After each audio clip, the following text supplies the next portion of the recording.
Welcome back. Moving right along, we're going to be working on the bird's belly.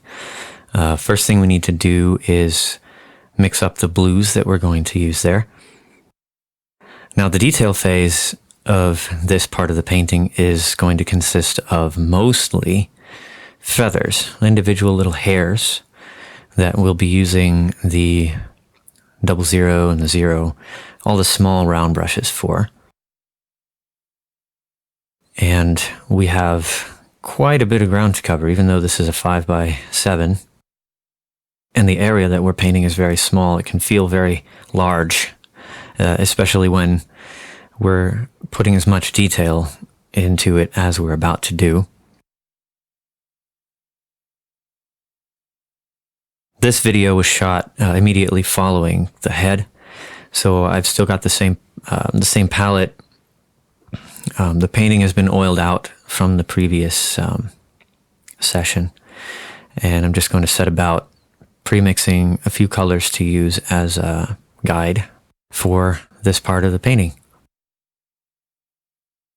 So as usual, I start off with the darkest color, which is this blue here, aside from black, but I've already got black mixed right above it. There isn't a whole lot to talk about right here, other than, this is just practice. If you're new to this and you've never done it before, color mixing, especially giving yourself 4 or 5 colors to work with before you start to paint, is a great way to practice and get your mind in the right place. So here I've just mixed ultramarine blue and some cobalt teal, a little bit of the burnt umber, and some white, and I'm working on the tones for the underside of the bird, the belly. So here we have another color, going lighter. I usually like to work from dark to light. You guys have heard me say that, no doubt, at least a dozen times by now, but that's the theme. That's the way I work, dark to light. I don't always paint that way, but I like to set up the palette that way. I like to have my darker colors on the left and my lighter ones on the right. It just makes sense in my head that way. Whatever makes sense to you is what you should do. There's no rule saying that the way I do it is the right way. There is no right way. Just do it the way you do it. Whatever makes sense. You don't even need to be as clean as I'm being here. I just like to have nice clean piles to start with, and then I make a mess later.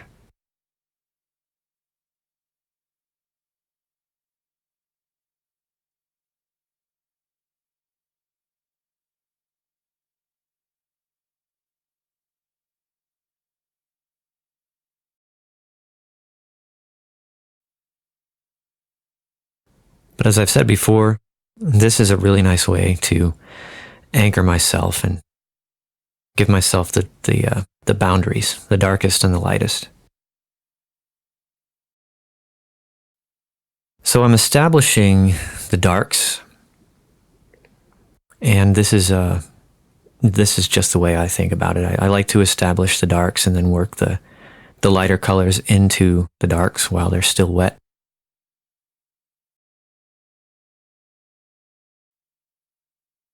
The majority of this video is going to be the same basic technique, the same fundamental process for building up the look of the finished product, right? The finished piece.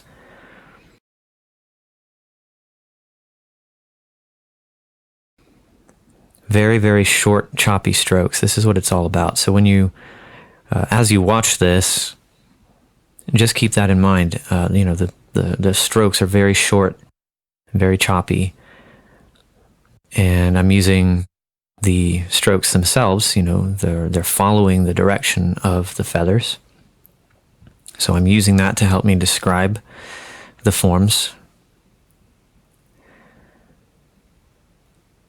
And I know that I'll probably end up reworking some of these as I get into the lighter colors, but that's just the way I handle it. If you've got a different way of handling it, that's working for you, by all means, go for it. But this demonstration is just basically taking you through the way that my brain puts this puzzle together.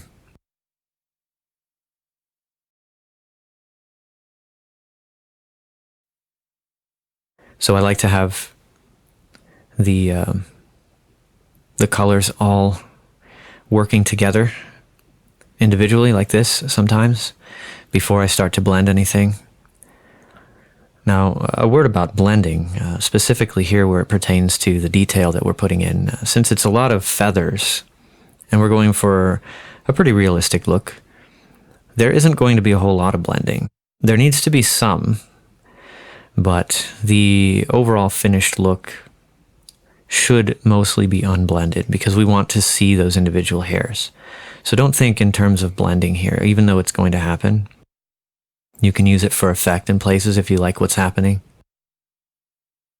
But even here, I know I'm going to be painting over all of this, but I'm not just blocking it in. I'm going through there with individual strokes that indicate the direction of the hairs. That's just to help me visualize things as I build this up.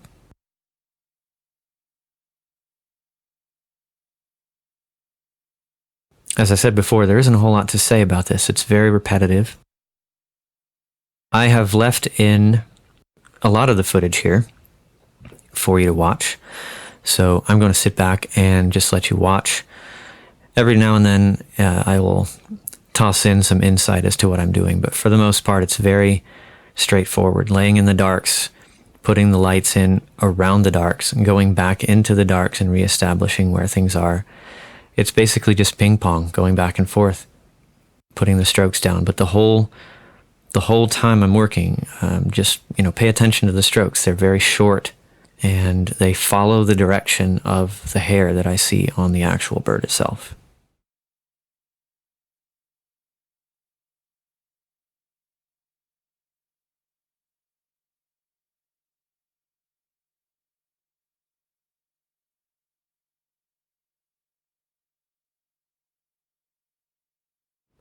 Here I'm using the lighter color to define where the light is catching these hairs,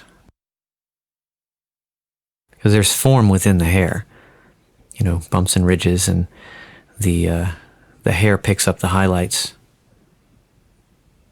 and that's how you're able to tell where the detail is.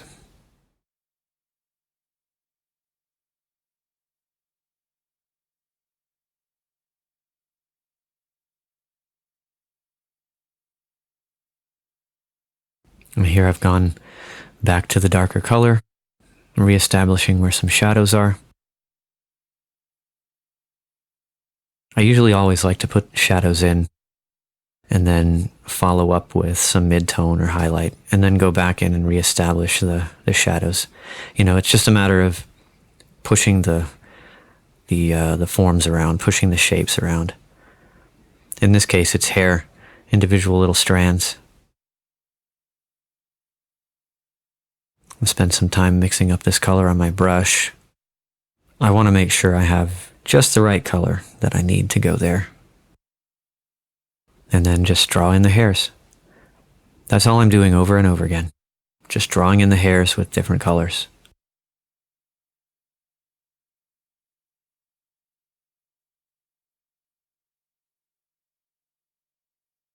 And the colors I'm using are based on what I see in the reference. So I'm literally translating what I see into the color on the palette and then putting it where it goes.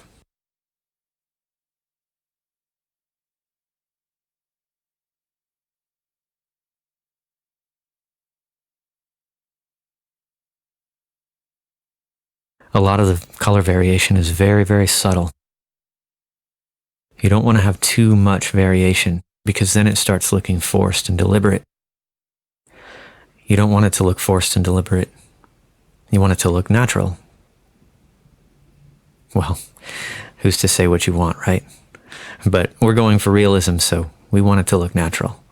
We don't want anything to look forced, contrived, or put together in any way. We want it to look as realistic as possible.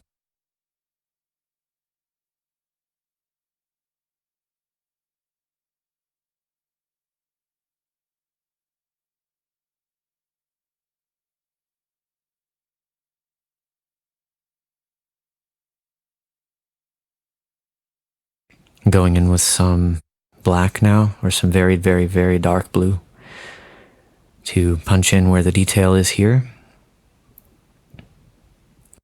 I am using several brushes. I know I cut around a lot, so you can't always tell that I've switched, but I have a lot of the same brush, and maybe 2 or 3 of them going at the same time so that I don't always have to clean the brush. I just put the one I'm using down and grab another. That way I can keep the colors in zones. I can keep one for my darks, I can keep one for my lights, at least those 2.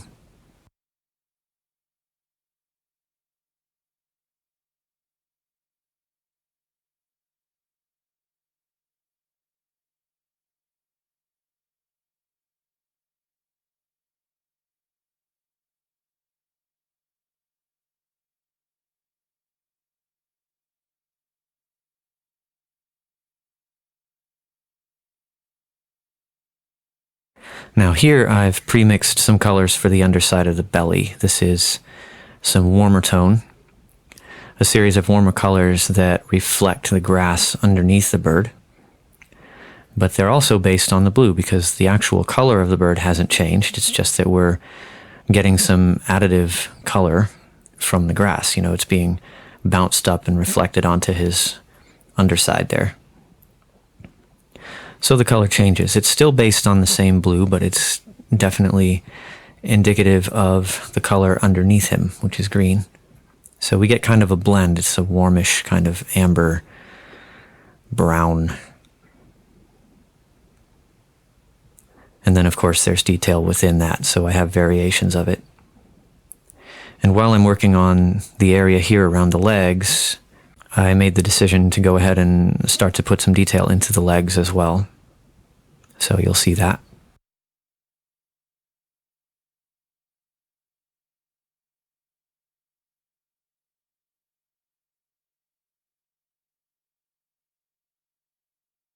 Notice how I've brought it up into his chest. And if I'm not completely satisfied with the way that looks, I can always knock it back down with some of the blue. And the colors will blend together like they would naturally.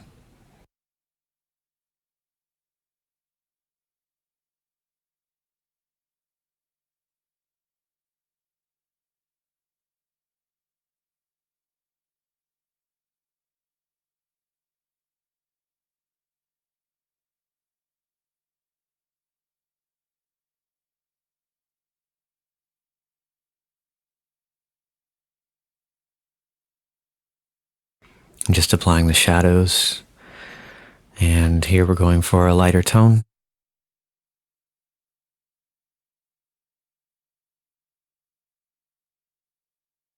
As I've said in previous videos, none of these colors are random. These are all observed directly from the reference, and I've premixed them to be the exact color that I see there.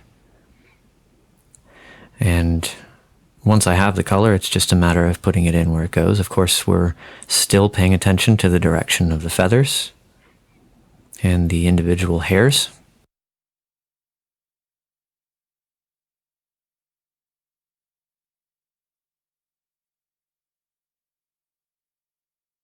I'm trying to make it a little bit lighter here so I can move further along.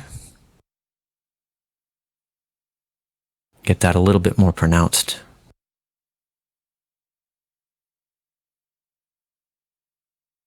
And see, the brush strokes all follow the same direction. There's nothing arbitrary about the way I'm putting the paint down. It's all very intentional, very directional, based on the direction of the feathers.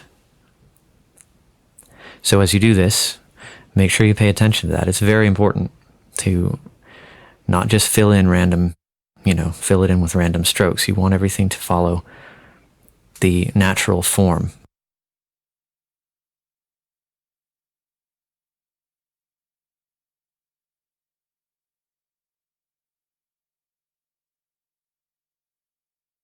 A little bit of black here so I can redefine where the leg is.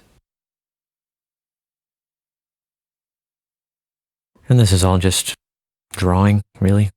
We need to establish where the leg joins with the rest of the body.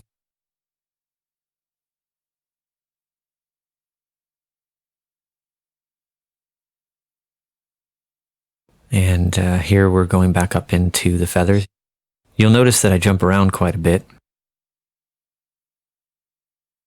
And that's just to keep me from getting too focused on one area. I like to jump around so that it all stays fresh.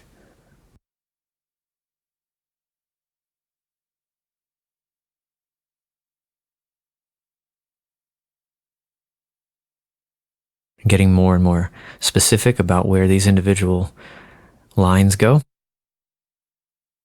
Notice how you can draw in the hairs with the negative, with the dark shape, and keep the overall form of the lighter shapes without actually painting them in, which sometimes works all by itself, and occasionally you'll have to go in and do some highlighting. But you just work it, and it will start to develop, and you'll just get a knack for how it's progressing and what you need to do from wherever you are to move it forward.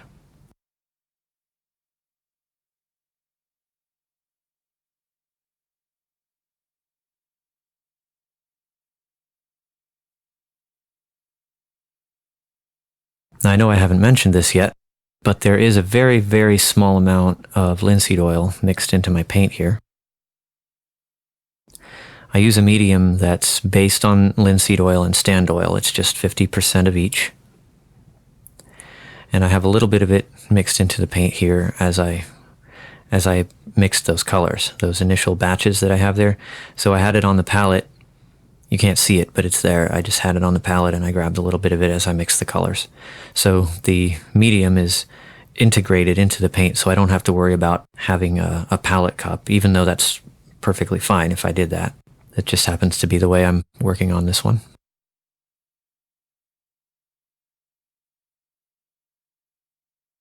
Blending these two colors together is very important. I'm making sure that the underside, the colors on the underside don't just end abruptly. They need to blend into the colors that are being lit directly from the sun. So I want to make sure that I blend them together as I work that transition from light into shadow.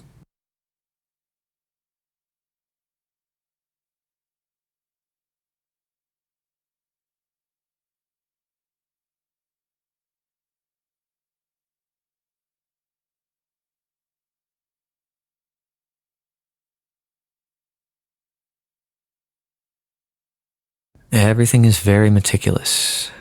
I'm using a maul stick, which you can see in the very upper right corner in several of the shots. That helps me keep my hands steady so that I can maintain control over the direction. It helps a lot to have some support for your hand. Going back and forth here with the darks and the lights, it's just a dance, really.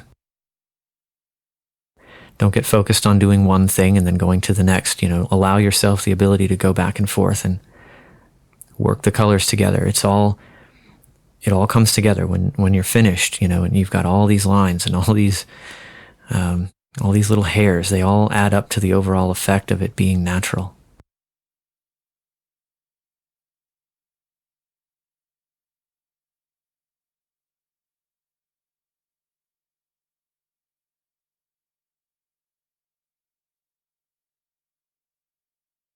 And a little bit of work on the leg here.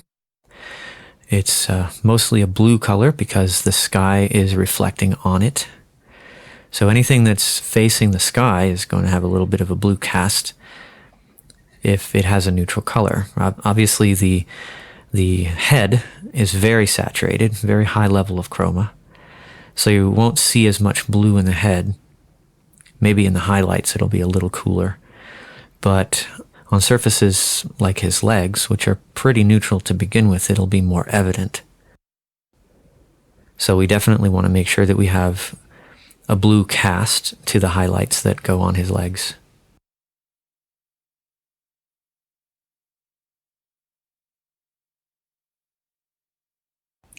And it helps me to jump around like I'm doing, because not getting stuck in one spot means that I can see the painting progress as a whole instead of just one area of the painting at a time, in which case I may finish the thing and then feel like I need to go back and rework something I did before, which to me is a little bit less efficient than jumping around and doing a little bit here and a little bit there and just developing the overall image slowly as a whole.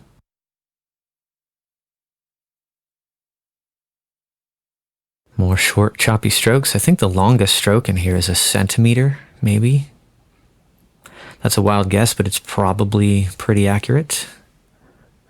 If I think about it long enough, yeah, that's probably about 1 centimeter. So you don't want to have really long strokes unless it's a long hair. You know, the animal that you're painting has longer hair. For the bird here, it's definitely important to keep these very, very short.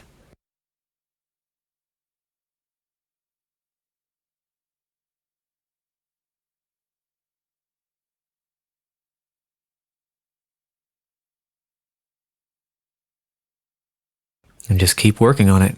Now I'm getting into the lighter tones. These are the lighter blues. Keep in mind that none of this is pure white. You can see it on the palette there. Pure white is the pile at the top that I'm getting paint out of right there, and I'm just adding it to this blue. I don't think I'll have pure white anywhere except on the specular highlight of his eyeball. There shouldn't be pure white anywhere else. Maybe the top of his beak. I don't know. If anywhere, that's where it would be. But it's definitely on his, the highlight on his eyeball, which I haven't actually done yet. Very meticulous here. Very short, very meticulous, very deliberate. If you're not sure where to put them, just study your photograph. It can be very intimidating having all of this information and trying to keep it straight, you know, especially here where you have little clumps of hair that are going one direction and then right next to it, they're going another direction. And then you have, you know, all this confusion, but just keep track of it in your head and go slow. And if you get lost, stop, take a break, come back to it later. Okay, so we'll see you in the next video.